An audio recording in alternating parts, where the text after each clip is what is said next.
Hello to everyone and welcome to History Matters and So Does Coffee, which I'm actually equipped with today. There have been a couple non-coffee mornings and that's always a mistake.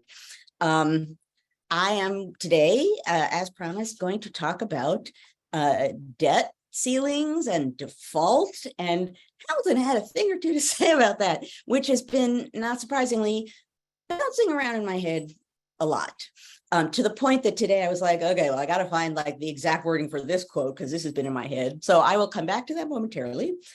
He did have important things to say, but before I do that, I turn to my partner in crime, Annie, who will explain the rules of the game. Good morning, everybody. I'm Annie Evans from New American History, coming to you from Virginia.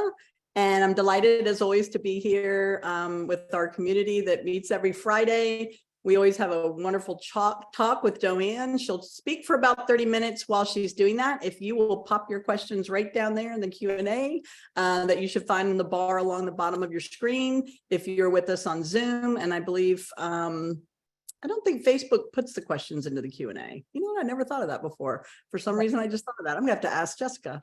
But anyway, if you put your questions in the chat to each other, that's great. You can keep engaging, but the only questions we'll be looking for around 10:30 will be in the Q&A. So I'll see y'all in a little bit. Okay, wonderful. And I will add, if you are here for the first time, please say so. Make sure that your comments are going to everybody or whatever it is, all panelists, all people, the entire world. I don't remember the wording. But you will get a robust welcome from the History Matters community, which is a wonderful community that has been here for 157 straight episodes. I guess every 165. I'm always lowballing myself. 165 straight episodes, folks. I mean, really, who imagined that this would be? I did not imagine that this would be. Okay, so debt ceiling. I wanted to talk about it for a few reasons, in part because based on some of what I see when I'm out in social media land talking about this, and part of what I just generally is that people don't know the difference between the debt ceiling and a budget, the national budget, and they are not the same thing. So I partly wanted to address this just to talk about what the debt ceiling really is. Because this isn't a matter of, well, I don't like your budget, let's come up with a different budget. Budgets might be in the mix of negotiation here, but the debt ceiling is something different. So that's part of what I wanted to address. Another thing that I wanted to address, as I mentioned a moment ago, is this is a fact, not necessarily debt ceiling, but debt and credit are things that Alexander Hamilton, as first Secretary of the Treasury, thought about a lot.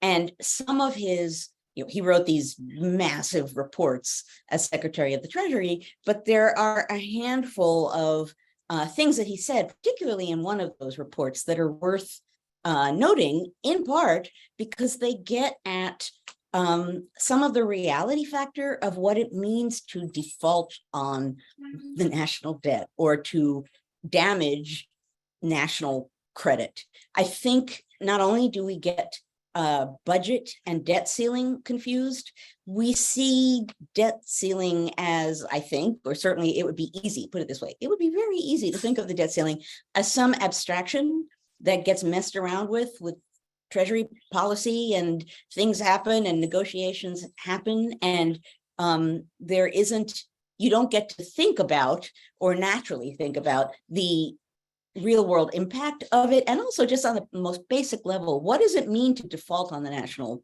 debt? So another part of what I wanted to do this morning was just talk about what I think is a very different aspect of what it would mean to default on our debt. One that I certainly have not seen, some of you may have seen it, but I have not seen discussed anywhere, but I think it's an important one.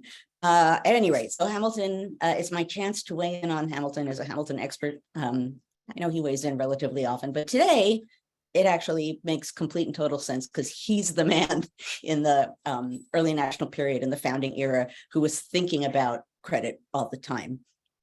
Now, I'll start off kind of with background and then move my way into Hamilton, and then I will briefly address the 14th Amendment, which is also bouncing around. And the ways in which the 14th Amendment about citizenship has something to do with the debt is also not always clear. So I will come back to that shortly. But first, the debt ceiling, which could also be called the debt limit. And it limits the total amount of money that the government can borrow to pay its bills, which means to pay what has already been passed, legislated, spent. This isn't about making new expenditures. This is about paying what we already owe based on things that have been passed and agreed upon in the past. So that's important. First off, it's not like get Biden to cut this because we shouldn't spend any more money. Well, if we don't want to spend more money, we can talk about the budget to come. But this is about what has already been spent. It includes within this the payment of federal employees, the military, Social Security, Medicare, as well as interest on the national debt and tax refunds. There's a lot lumped under what is this umbrella of the national debt, the debt ceiling. And every so often, Congress has voted, and I'm going to come back to what every so often means because I have figures here, down here. Okay. Has voted to raise or suspend the ceiling so that it can borrow more. That's what this is about, is borrowing, raising the limit that we can borrow to pay for what we have already agreed to spend. Now, since 1960, Congress has increased the debt ceiling 78 times, most recently in 2021. 49 of these increases were implemented under Republican presidents, 29 under Democratic presidents. I'm going to repeat that. Since 1960, Congress has increased the debt ceiling 78 times, most recently in 2021. 49 were implemented under Republican presidents, 29 under Democratic presidents. So I'm not saying, as some have said in response to me out in social media land, this happens all the time. Raising the debt ceiling happens with relative frequency. Holding it hostage to get what you want in another realm, that's a different matter. And that's some of what we're seeing today. The debt limit, ultimately, the debt ceiling, caps the total amount of allowable outstanding US federal debt. And apparently the limit that was hit in January, as a matter of fact, is $31.4 trillion.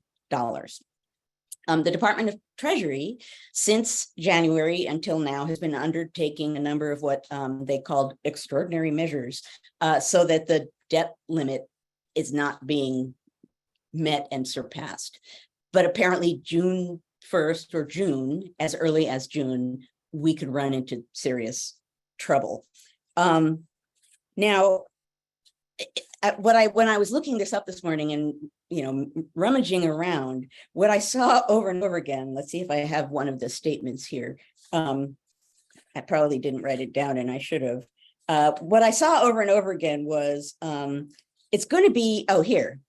The United States has never defaulted on its public debt, so we can't predict the consequences, but they will be severe, right? Because all of those things that I just named, particularly things like Social Security, Medicare, expenditures for the military, could be impacted by this, could be halted because of this. Supposedly, and I am not by any means an expert on federal spending, but as I understood it from my research this morning, Congress has the power to make it so that federal employees can get paid. So this isn't the equivalent of a shutdown where federal employees don't get paid, but many, many other federal programs would not be able to be funded if this crisis hits in a not very long amount of time. Oh, here we go. This is a wonderful quote. I was looking for this wonderful quote. So as this is, again, rummaging around online, the obligations, the debt ceiling is the result of laws previously enacted by Congress. Raising the debt limit is not about new spending. It is about paying for previous choices that policymakers have already legislated. That's important. And I think that vanishes. I just think people aren't aware of that. And so sometimes when I've talked about how important it is to address this, people have said, budget stuff. No, not the same thing. So in apparently 2011, there was a particularly protracted debate about the debt ceiling, when congressional Republicans and President Obama got into conflict over the debt ceiling. Congress ultimately reached a deal to raise the ceiling just 2 days before the Treasury thought that it would run out of money. But that brinksmanship triggered the most volatile week for US stocks since the 2008 financial crisis. And for the first and only time, the United States creditworthiness was downgraded. That's going to come back in a moment because that's going to connect us to Hamilton. But just again, some facts and figures about the present. Goldman Sachs economists have estimated that a breach of the debt ceiling would immediately halt about 1/10 of American economic activity.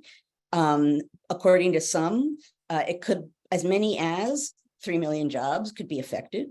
There could be as much as $130,000 added to the course of an average 30-year mortgage because of rising interest rates.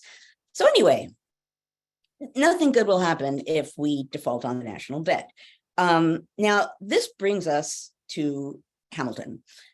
Hamilton becomes the first Secretary of the Treasury essentially right after a war. There were the 1780s that passed in which the Articles of Confederation, the Confederation Congress, didn't have a lot of power as a national legislative body. It could do things, it had no way to enforce things, things didn't get enforced. But the war debt was a big debt. And Hamilton, as the first Secretary of the Treasury, now has to deal with what to do about that. And not only does that affect American citizens who are owed money, states that spent money and are expecting in some way to be repaid, foreign nations that loaned us money, the America's reputation among foreign nations as a new country, all of these things are bound up in this moment. And in the past, when I've been really explicitly focused on writing about Hamilton, as opposed to meandering all over the place and occasionally writing about democracy too, it's fascinating to see what he does when he takes office, because just imagine that, right? There's been no Secretary of the Treasury. There's been no national overriding supervision of what's being spent on a national level in the way that one would expect of a national government. So he has to do things, invent things. So for example, he sends out questionnaires to all the customs collectors and ports around the country. He doesn't know and needs to know typically what's coming in as far as what's being collected financially from these ports, and what are the ports like, and how do they operate, and just financially. He writes a questionnaire, he gets the information. He's like, okay, I think I'm getting this down. He's trying to collect information, but he's also trying to create policies and thinking about the long-term impact of his policies. Now, we've talked many, many times, and I won't go into detail here, but obviously Hamilton is a federalist, big central government. People would have accused who are not federalists, would have accused them of wanting a huge debt, of wanting to sort of bundle up war preparation into the debt, so that, big government, big money, big expenditure, big taxes, wars that create the need for more big government, big money, big expenditure, big taxes, right? This is the world that Hamilton is in. These are what his followers and supporters and colleagues would have believed. So he certainly, in what he's doing here, is taking a side. What I'm more interested in today than the partisan nature of his policy, which is very partisan, is the larger message and the larger significance of what he thought he was doing with the debt. So in December of 1794, Hamilton apparently tells George Washington he is ready to resign as the first Secretary of the Treasury. He's been there 1789, now 1794. He says, next year, 1795, I'm going to resign. About a month later, maybe a little over a month later, in January 1795, he writes another of his big reports. Now, Hamilton tends to get recognized for three things: his first report on public credit with the assumption of state debts, his plan for a national bank, and his report on manufacturers, on what to do about manufacturing in the United States. But there's another report, and that's the one we're going to talk about today, with the not very spiffy title, Report on a Plan for the Further Support of Public Credit, which comes out January 16th, 1795, doesn't tend to be paid much attention to because it isn't part of that three-pronged plan. And although some of it gets acted on, it seems to fall outside the radius of, the typical Republican versus Federalist, Hamilton setting out policy.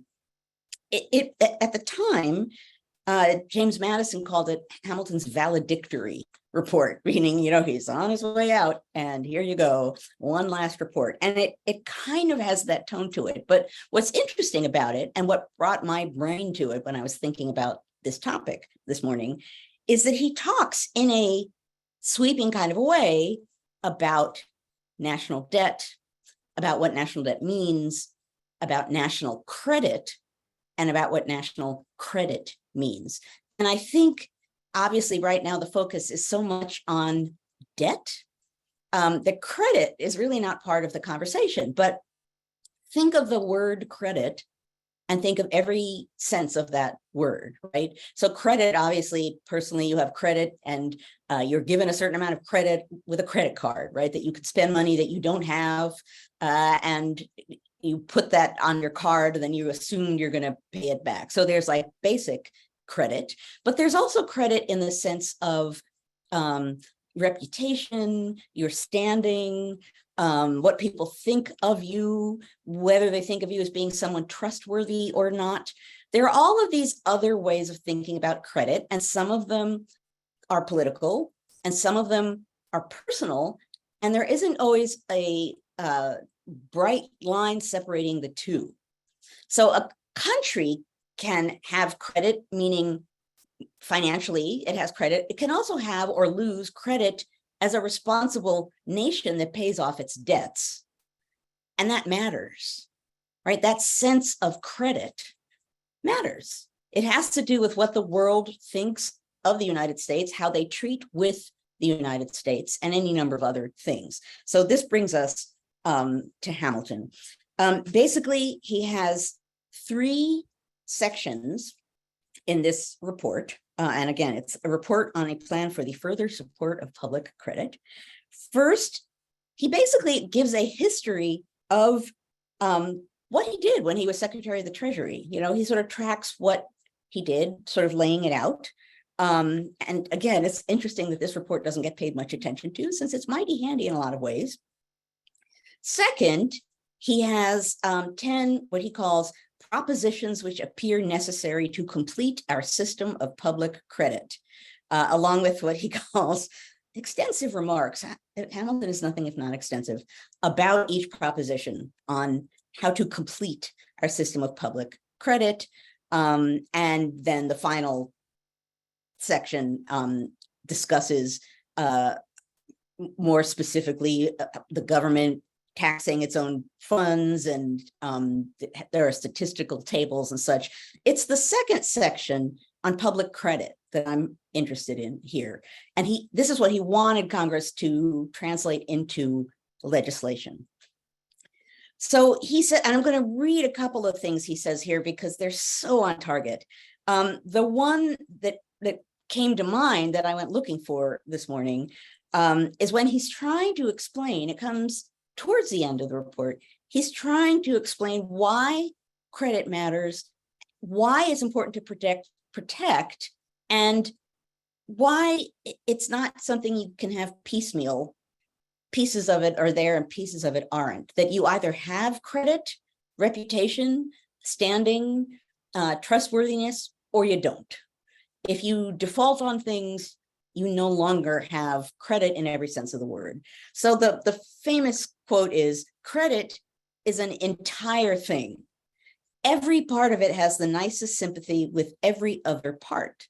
Wound one limb, and the whole tree shrinks and decays. Now, some people have interpreted that to mean he's talking about his own financial plan, like my plan, you can't take it apart, my plan, all the pieces are necessary. But that's not what he's saying. He's talking about this idea that I'm talking about here, that credit, standing, trustworthiness, responsibility, your credit, your reputation as a nation and as an individual is an entire thing. If you're looking for that quote, I will say he does not spell it with an E, entire. He spells it with an I. So you can find it easily, but entire with an I. He's talking about credit in the broadest sense possible and how it's an entire thing. You wound a little bit of it and you destroy it. You have to protect it. You have to hold it together. You have to think about what you're doing with that idea in mind. Credit is an entire thing. He then goes on to say, there can be no time, no state of things in which credit is not essential to a nation, especially as long as nations in general continue to use it as a resource in war. It is impossible for a country to contend on equal terms or to be secure against the enterprises of other nations without being able equally with them to avail itself of this important resource, credit. And then he goes on speaking very much of his moment. And to a young country with moderate pecuniary capital and not a very various industry, it is still more necessary than to countries more advanced in both. A truth not the less weighty for being obvious and frequently noticed, right? We're a new country, so our credit matters even more than for countries that are better established. Credit's an entire thing. It's essential to a country all the time, particularly during a time of war. And if you don't have credit during a time of war, it's going to put you in trouble with other nations, and it's going to handicap you in trying to get resources together for the purpose of fighting a war. And again, other nations knowing that about you, that would be a bad thing. And he also makes this broader point that public credit and private credit are very closely bound together. So, it's not as though, as I mentioned before, higher interest rates, mortgages being affected, all the ways in which the national debt might have an impact on us as Americans is one way in which, of many, that what he calls a shock to public credit would have an impact on individuals and their credit in various senses of the word as well. He says public and private credit are so closely tied together, if not inseparable, that, quote, a shock to public credit would diminish the antecedent resources of private credit. So a shock to public credit is going to cause some pretty serious problems with private credit as well. Okay, all of this, and the larger point that I want to make for Hamilton here, and then I'm going to zero in on the 14th Amendment, and then we can have questions. The larger point I wanted to make here is that people aren't focusing on credit, right? They're focused on the debt ceiling. They're thinking about it as kind of having to do with the budget. They're not necessarily fully realizing that it has to do with what's already been spent, in essence. And it isn't just about debt. It's about credit. It's about the reputation of the United States. It's about how we treat with other nations and how they treat with us. It's about the standing, in many senses of the word, of the United States government. I'm going to come back to that point at the end, but it's a really important one. We're talking about something that's big and sweeping and not abstract. Oh, the debt ceiling. We're talking about something pretty basic here.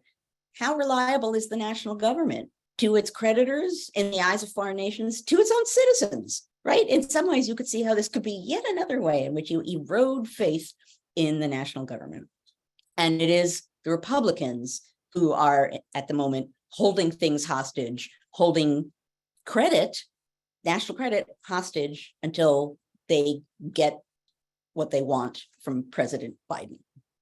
Okay, so number one, credit, why it needs to be thought about here, it isn't being thought about here, and why it's important. Number two, what can be a confusing thing, which is why people keep referring to the 14th Amendment to the Constitution and its role, the role it can play in regard to the public debt.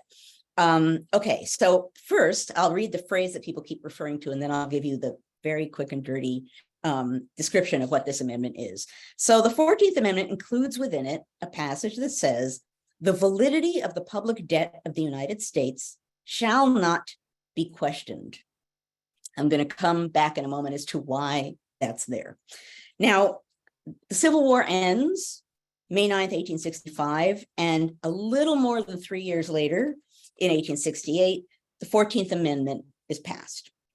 Along with the 13th and the 15th, they're part of the Reconstruction era focus on civil rights, citizenship, and rebuilding and pulling together the nation in the wake of a civil war. The 14th Amendment says, every person born or naturalized in the United States is a citizen of the United States as well as of their state or residence. Now, at the time, some Southern states were beginning to actively pass laws that restricted the rights of formerly enslaved people. Congress responds with the 14th Amendment, which is designed to place limits on states' powers as well as protect civil rights, the civil rights of freed people. And to be readmitted to the Union after the war, Southern states had to, among other things, ratify the 14th Amendment. The amendment had 5 sections. The first one introduces citizenship for all people born in the country or naturalized. And that section also talks about the limits of state laws, which cannot supersede federal laws. It's, among other things, it talks about how states can't deprive citizens of life, liberty, or property without due process of law. There's a lot in the 14th Amendment. It would be worth reading. Section 2 of the 14th Amendment removes what is known as the 3/5 compromise, right? That every 5 slaves would be counted as 3 people. Now it's like, no. A freed enslaved person is a citizen, equal to any other citizen. So enough of that nonsense. Section 3, interestingly, focuses on rebellion, prohibiting anyone from being elected or appointed to a state or federal office after engaging in rebellion or treason. And I won't comment on that anymore, but that's part of the 14th Amendment. Section 4 focuses on public debt and has that statement. I'll reread it here. The validity of the public debt of the United States shall not be questioned.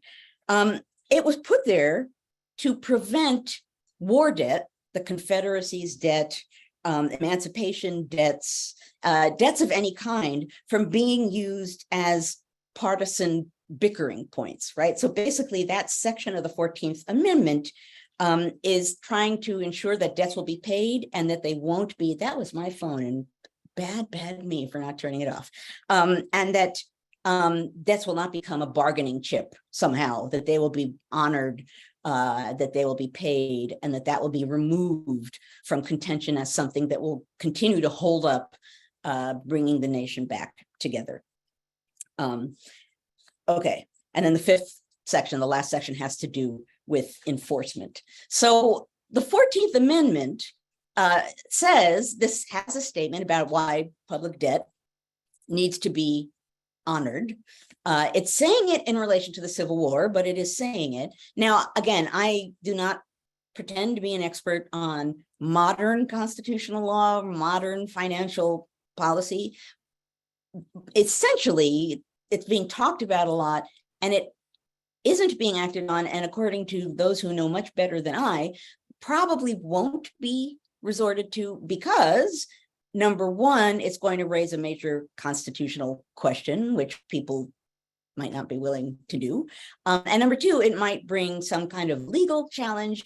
It will be messy and sticky, I guess, is what some people think. There are a number of members of Congress who are urging for that to be resorted to. I have no idea if they will or won't, but it's complicated, I guess, is the easy way of putting this. Anyway, the larger point here is, and the real point that I wanted to make, is that credit, this isn't just about an abstract debt ceiling. It's not about the budget. It's not about sort of figures in the sky. No, you should be able to spend this amount of money. It has to do with us standing by what we are indebted to pay.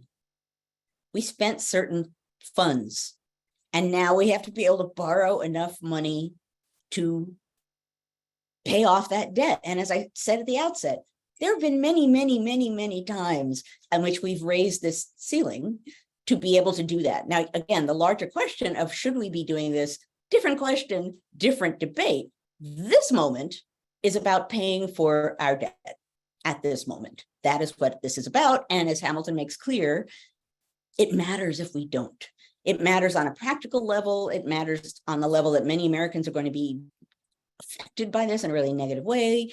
Our economy on a large scale will be affected in many ways, but broader than that, our credit as a nation, and in some ways, at a time when the national government's credit, our belief or faith in it is being eroded, this becomes another chip away in eroding even our faith in the national government. Now, it is true, and I was reading about this morning too, that if there is a default, there will be many people, despite the fact that this is a hostage-taking situation from the Republican Party, that some people might blame President Biden for this, which I think probably some people on the right are banking on, quote intended. And again, that is not my area of expertise. However, bear in mind what it is, and bear in mind, again, what's happening here. This isn't a budget negotiation. This isn't the Republicans saying, here's the budget we want. They actually haven't come up with a budget, I don't think. And the Democrats saying, here's the budget we want. This is the Democrats saying we need to raise the debt ceiling, as has happened 79 other times, and I believe 3 times under former President Trump. And the Republicans saying, yeah, no, we're not going to allow you to do that till we get other things we want. That's the moment that we're in. So remember, this isn't about abstractions. This is about the national government. This is about its reputation. This is about our nation and it's what the world thinks of us. It's about things that are very important, seemingly abstract, but a lot bigger than this immediate, seemingly partisan bickering. We're talking about pretty big deals here. And Hamilton, not just in that final report, but constantly talked about credit and why thinking about it was important. Okay. I even went like 3 minutes over. We're getting mug in the chat. Mug time. Okay. I have no idea if I've used this mug before. I have a lot of Hamilton mugs. So this one, because of the image, is you'll see is particularly appropriate. It says, who lives, who dies, who tells your story? With the pen, Hamilton writing reports. And it's actually from the Alexander Hamilton exhibit that I was the main historical consultant for. So I don't know if this mug exists anymore since that closed, but this seemed pretty on target. Hamilton, the report writer. So, and that's my favorite song from the whole musical. Yeah, it's a wonderful song. It is.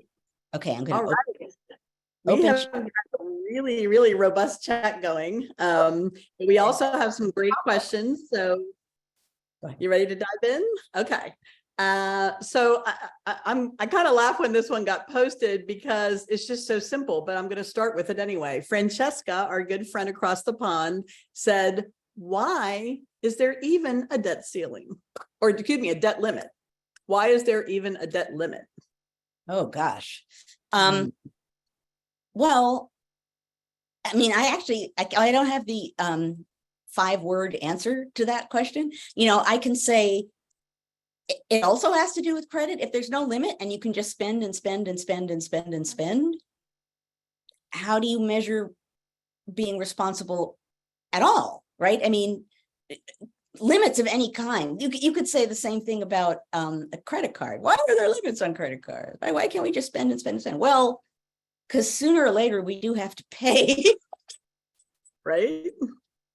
It's a really good question, but I think it boils down to the fact that even though we can't say I will now pay $31 billion, and actually that report that I mentioned by Hamilton talks in a variety of ways about paying off the debt.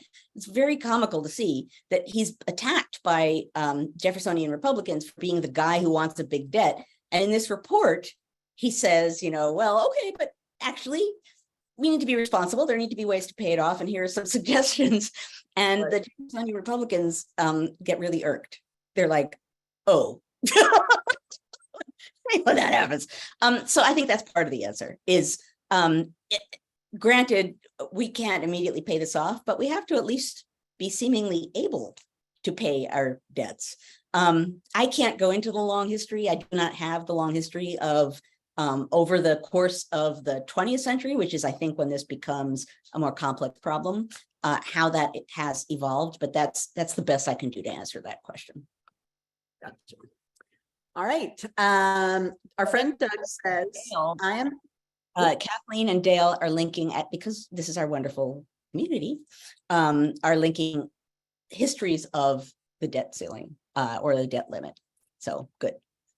Tim's not here today. He's usually our quickest link. He's one of them, and he's traveling. So Heather, because before the limit, Congress had to decide how to raise money to pay for stuff each time something came up. Okay, right. Thank you, Heather. It was almost like getting an allowance. Okay, Doug asks, he says, I'm interested in Professor Freeman's view of the US government's seeming retaliation against S&P when they downgraded the US credit back in 2011. Will we see more of this? Oh, I have no idea, guys. Yeah, you're moving into modern financial policy. Professor Freeman does not know. Professor Freeman, I as a historian, and particularly of Hamilton, among other things, I can give you insight into credit and debt and how it's woven into our sort of national understanding. But as far as ongoing financial policy, I am not a good person to answer that. I would like to be, but I am not. And I won't even pretend to like come up with, if I were in front of an audience, I'd have to come up with a clever way, like, well, this makes me think of this totally other unrelated question that I can't answer. I won't do that to you. Right. Our other good buddy, Gloria, asks, why are Republicans opposed to raising the ceiling, or what is the reason they give for opposing the raising of the debt ceiling?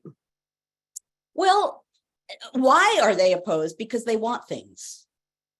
They're opposed to raising it because they're using it as a bargaining chip, holding it hostage to get what they want. And some of what they want is to chip away at some of the programs and things that President Biden has achieved.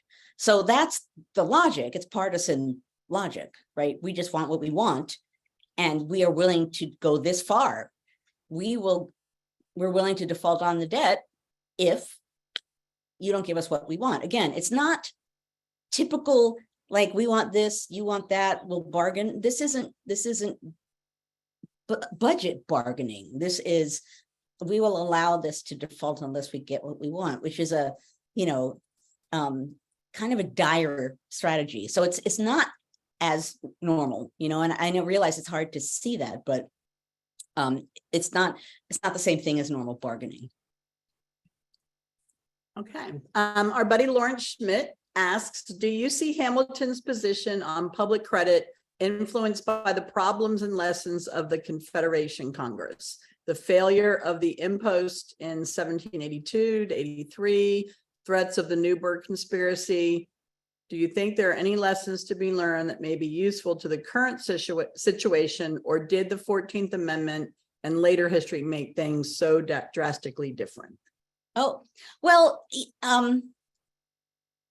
I'll answer what part of the question, and then you can repeat back the first part of the question. But one of the interesting things to me about the beginning of the pandemic crisis was watching the national government and state governments wrestle with figuring out what to do and who should do it and how should they do it, and different states wanting to do different things, and the national government maybe throwing it to the states, and maybe states were going to join together. What we saw briefly, and I don't have ready access to it, but I bet you could find it on Twitter. I did say something on Twitter like, I will never teach the Articles of Confederation the same way ever again, because what I saw was the complications of not just federalism, but a kind of fundamental way in which states can join or divide or do things, particularly at a moment of crisis, just in a way that I hadn't thought about, taking, federalism and the way it works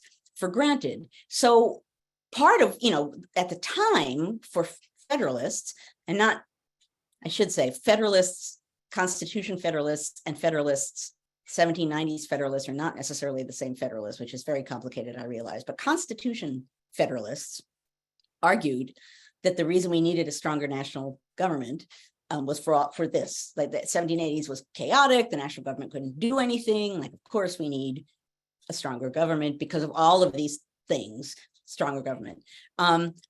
There are others who said basically, we could address this in other ways. And plus, the Constitutional Convention didn't have permission to make a whole new government, but that's another conversation. At any rate, certainly the 1780s taught that lesson. I think that lesson, that what happens when states join up or join with each other or do things as a group or threaten to do things as a group, as much as that seemingly would have been out of mind, I think in recent years and thus in the present, it's a little haunting, that idea.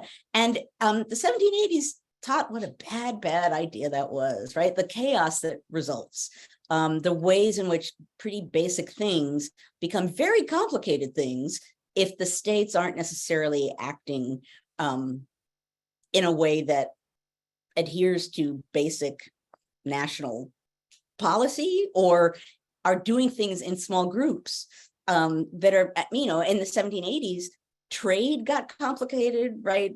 What happened on a certain river, different states had different ideas about what trade would cost and how it would flow. Federalism, I know I've talked about this before, was a brilliant compromise that at the Constitutional Convention, people were terrified of national, and federalism was like, yeah, okay, some things will be national and some things will be on a state level, and both things can happen at the same time. And this is brilliant. And everybody said, ooh, less scary than national. And that fuzzy ground that enabled the Constitution to get passed remains fuzzy ground, right? And sometimes that's a good thing, and sometimes that's a complicated thing. I think I answered the question there. Good, I think you did.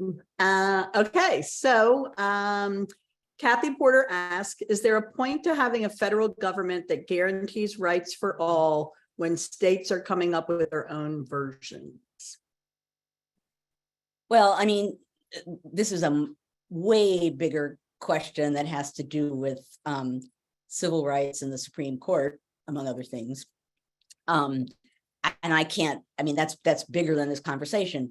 Part of the way our government is supposed to work is if something happens on a state level that appears to be unconstitutional, in violation of the Bill of Rights, for example, due process, exists so that you can go to courts, and even if that means taking something up to the level of the Supreme Court, to have someone rule on it.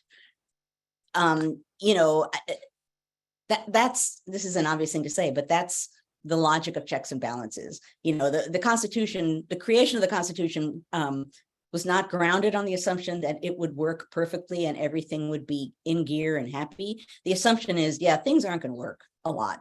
And so the system has to have ways to reckon with that. And that's talk about Hamilton again. He's the guy who said, people have passions, they behave badly. What we have to do is have a system that channels the passions, the bad passions, so that it makes things happen in as positive a way as possible. So I think that's just part of the system, part of the process. Yeah. All right. Our good buddy Dave asks, ignoring the financial implications of messing around with federal debt, what are the international relation implications? Five Eyes, NATO, China, Russia, of a democracy that can't get something so simple right? Does it not damage the US and democracy if we dodge the bullet this time? Well, this is certainly, Hamilton's point, right? Is even on just a broad level, if the United States, first of all, if it defaults, but even if it keeps coming close and the government appears to be in dysfunction to an extreme degree as opposed to a somewhat normal degree, sure, it's going to affect how other governments, how other nations see us, think of us, treat with us, right? If you're going to deal with us economically, it is logical that you are going to think about the state of affairs in the United States and the financial state of affairs in the United States and how you have to reckon that just to the basic, economic realities of dealing with foreign nations. So yeah, on a practical level, it could affect how foreign nations deal with us. I can't say specifically, well, NATO, I can't be that, again, specific, since we're floating around in modern finance, and normally that is not the place where I swim. But generally speaking, yeah. And that's part of Hamilton's point. Who we are as a nation is bound up with our credit in every sense of the word. And foreign nations will treat with us based on our credit. Yeah. Lois had to leave. Our good teacher buddy Lois McMillan had to go back to teach, but she had thrown in a comparison in her question about being parallel in more recent history to what happened in Greece. So, but they're dead. Okay, so Vincent, I don't know if I remember Vincent. Oh, Vincent, no, I do know Vincent. Okay, and I love how Carolee has taught them that if they put Bruce Springsteen in the question, I will notice it. Vincent asked, does Bruce Springsteen think it would set the wrong precedent if Biden would bypass Congress and directly invoke 14th Amendment to raise the debt limit? If he thought it isn't available for an answer, what are Joanne's thoughts? I love that. So well, again, it appears to me, and I do not claim to be an expert on this, but judging by everything that I was reading in preparation for this, there's a lot of concern about the constitutional and legal complications inherent in invoking the 14th Amendment. Again, we are in the same way that there were a lot of people saying, well, we don't really know what it's going to look like if we default on debt, because we haven't really done that before.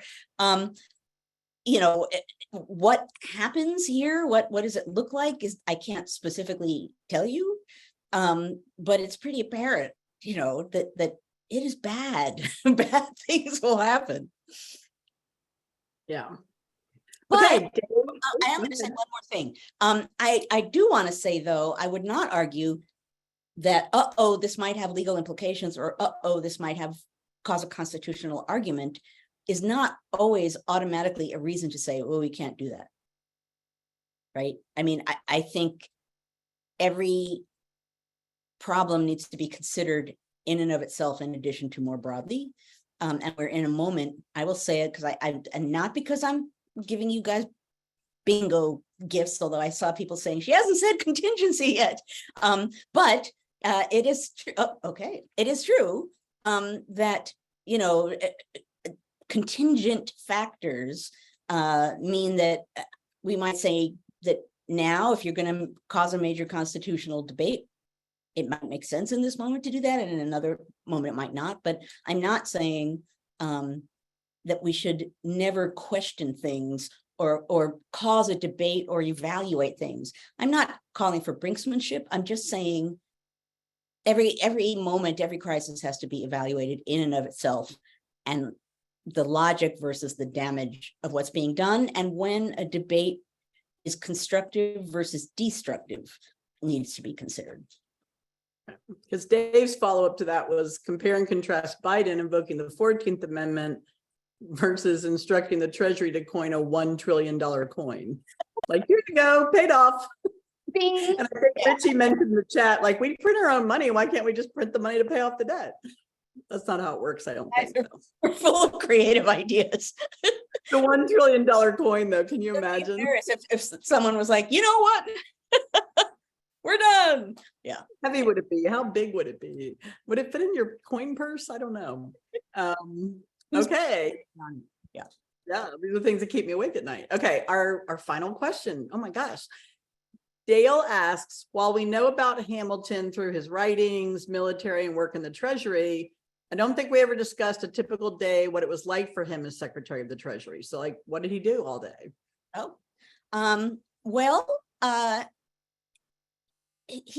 There was a Treasury office. It was not a big fancy thing. Apparently, and I know this actually partly because of that Hamilton exhibit that I worked on, because we wanted to know what the Treasury Department, what his office looked like. There was a French diplomat who apparently late at night walked by what would have been the building where the Treasury was and looked in a window and said he saw Hamilton alone in an office that consisted largely of like a board with a green cloth thrown over it, working on papers of various sorts. So right, I was gonna say, not super fancy. I think someone else once said that there was a Treasury clerk that was not wearing stockings. Ugh. So, at the time, the Treasury Department was employed the most people of any other department of government because of customs collectors and everything else. There were a lot of Treasury employees of one sort or another, but you get the sense, these are not, we take for granted something, the Treasury Department, you have to say it that way because it's a big thing. These were all brand new, coming to life things. So a board with a green cloth thrown over it, and Hamilton doing basically the clerical work and writing reports and reckoning, basically trying to reckon with finance and try and come up with plans and ways to deal with things, and then handing them off to various clerks to do what needed to be done, is part of what time as Secretary of the Treasury meant. It also meant dealing with Congress in one way or another. And Hamilton seemingly really liked to get in the weeds and in the mess with Congress. He's seemingly, at one point, the first federal Congress project, which was collecting all of the letters to and from members of the first federal Congress, as well as what they were writing as a legislative body. They once showed me a report, something that a congressional committee was going to come up with, I believe, of legislation, a bill, a draft. And what they wanted to know is whether the handwriting of edits looked like Hamilton's or not. So in other words, was Hamilton like working with a congressional committee to make legislation of a kind that he liked? And it did kind of look like Hamilton's handwriting. So he was messing around in all kinds of ways with Congress, and probably ways that he should not have been. And we know the congressman came to the Treasury office to make various demands. There's a great story. It's a great story because it's like government red tape in like the second year of the government. So I've talked before about Pennsylvania Senator William McClay with the great diary, the amazing diary. And he describes in his diary, he goes to the Treasury Department to inquire about a debt. And he's made to sit down in like an outer office. And he sits there for a while, and he sits there for a while, and he sits there for a while, and like nothing happens, and he's getting impatient.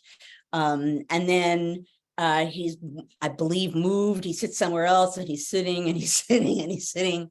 And finally, Hamilton comes out and says, well, Senator McClay, I know you want X, Y, and Z, but there's a problem.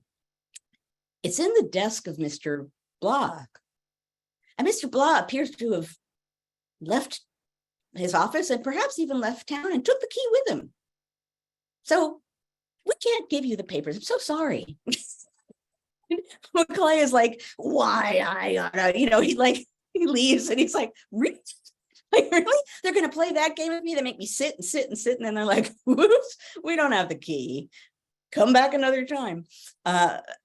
So it was working as a government office. I don't know what, there's all kinds of stuff happening here. Things going on, things going off. At any rate, it was a small new office, and Hamilton was on the one hand dealing with particularly Congress and members of Congress, and also just trying to watch how things were operating, keep his eye actually on how members of Congress voted. He would occasionally say things like, we need a vote now, just so I can see how people line up in Congress, so I know who I can rely on. So he was, and it was his connection with Congress that was part of his real power. The Treasury Department reported to Congress. And early on, Hamilton, Jefferson and Madison and other Jeffersonian Republicans tried really hard to cut that off and make it so that he didn't have that direct relationship with Congress, because it really did give him power. So that's a partial answer. He also ate cherries as snack foods. He went into the street and bought cherries and ate them while he worked. That is my piece of random Hamilton trivia. I have so much Hamilton trivia in my head. It is a frightening thing. I always say to people, if I could talk about someone's favorite snack foods from the founding period, I should get like a little smiley face for that. So Sean was making me laugh. He talked about the $1 trillion cheese, because we were saying, would you make a coin out of cheese, or would you put cheese on the $1 trillion coin? Which led him to, we could have a branding of cheese. We could have a charcuterie board with cherries and cheese. We could do all these crazy things. What I love about putting the mammoth cheese on a coin, Mammoth cheese. the mammoth cheese is a Jefferson thing. This would not, I don't think this would make him happy, although Jefferson was interested in coinage. I don't know. Liquid made a joke about liquidating, or no, Lawrence made a joke about liquidating. Gloria says cherries are good for preventing gout. Well, that's good. That was a Hamiltonian snack food. And Tom does not like, wow, I didn't think I would get a cherry commentary. Marie Curie also favored cherry. Look at this. You guys. Cherries weren't on the bingo card, but they should have been. Who knew? If that was the last question, then we barely finished them all. No, we did it with like 2 or 3 minutes to spare. Okay. I see one minute. Adding cherries to a shopping list. One other random Hamilton thing, given that we have spare time, and this has now popped into my head. When Hamilton finally owned his own country home, the Grange, now up in 141st up in Harlem, at one point he actually was growing vegetables, small amounts of vegetables, and selling them, and making some pitiful amount of money. But the fact that Hamilton's like, no, I'm a farmer, buy my cauliflower, I think is hilarious. So Hamilton and food, I give you that yet another piece of trivia that probably almost no one knows about. I did not say that, Tom. They tried to trick us, right? Right. So food of the founding period. We could talk about food of the founding period. Coffee. Founding food. Coffee in the founding period. Boy, that was an entire generation high on caffeine. Okay. I'm going to stop talking about everything that pops into my head. And instead, I will say, as ever, thank you for coming to History Matters and So Does Coffee, as you always do, being part of this community. I've already forgotten. It was 165, 167? No, I think 165. Shirley had to leave because she's got her big event this afternoon. Oh, okay. Getting ready. Oh, she is still here. I thought she had to leave. Oh, yep, 65. 165. Okay, thank you.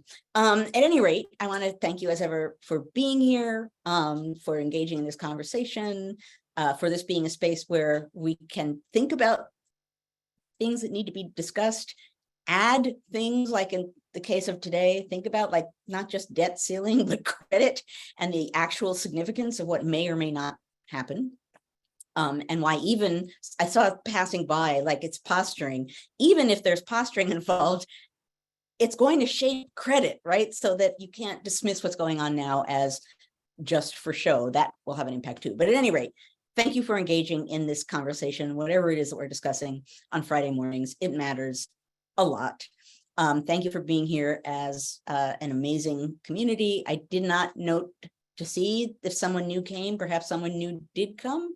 Is there someone named Orlin who was new? Orlin has been with us today in the chat, and I don't know if this is his first time. I think he said he hadn't been here in a while. Oh, okay. At any rate, I don't know if there's some. Oh, old and new. Okay, thank you. At any rate, thank you guys for being here. Thank you, Annie and Jessica, today, for being here to make this possible. I may be in Washington doing something next week, and I may not, and it depends on whether the debt ceiling crisis ends. Oh gosh, no pressure there. Or another, I may be doing this from a hotel room, or I may be doing this from home. I don't know, but either way, I will see you again in a week, where I am sure we will have another topic to talk about. Have a really good week, everybody. Stay healthy, stay happy. And what's going to happen now is we're going to go to the after party. And what that means is that we will stop recording so that we can be even freer and even easier in our conversation than we have been so far. And we can discuss whatever it is we want to talk about. If you beamed in through the NCHE website, just stay right where you are. Here's the later poof, and poof, you will be in the after party. If you are watching us on Facebook, you need to leave Facebook and join us at ncheteach.org/conversations. That's ncheteach.org/conversations. And then you too, poof, will be in the after party. Okay, everybody, have a great week. And one way or another, in one room or another, if you're not sticking around, I will see you next week.